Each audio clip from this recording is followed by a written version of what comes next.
Hi friends, అందరికీ నమస్తే. ఈరోజు వీడియో వచ్చేసి సీలింగ్ వైరింగ్ అనేది ఏ విధంగా లాక్కోవాలి అనేది చూద్దాం.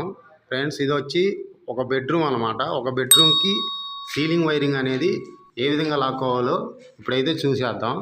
ముందుగా వచ్చేసి ఈ బెడ్రూమ్కి వచ్చేసి ప్లానింగ్ మొత్తం ఇటు మూడు ఈ సెంటర్లో ఒకటి 7 లైట్లు అయితే మనం సీలింగ్ వైరింగ్ అయితే లాగాలి. మేమైతే ఈ విధంగా అయితే 1/2 ఇంచ్ పెక్స్పిల్ పైప్ వేసి లాగామన్నమాట.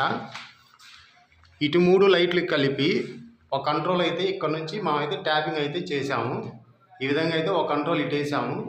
అదేవిధంగా ఇటు 3 లైట్లకు కూడా కలిపి ఇంకో కంట్రోల్ అయితే ఇక్కడికి వేసాము. ఇక్కడ నుంచి ట్యాపింగ్ అయితే ఈ విధంగా అయితే చేసామన్నమాట. ఇటు 3 6 లైట్లు అయిపోయినాయి. సెంటర్లో ఇంకో లైట్ అయితే ఈ విధంగా ఇక్కడ వదిలాము. మొత్తం మీద 7 లైట్లు అయితే లాగామన్నమాట. సెంటర్లో వచ్చేసి ఈ ఎల్లో వైర్ ఉంది కదా, 180 వైరు, ఇది వచ్చేసి ఫ్యాన్ వైర్ అన్నమాట. అది ఫ్రెండ్స్, సీలింగ్ వైరింగ్ అనేది ఈ విధంగా అయితే మనం చేసుకోవాలి.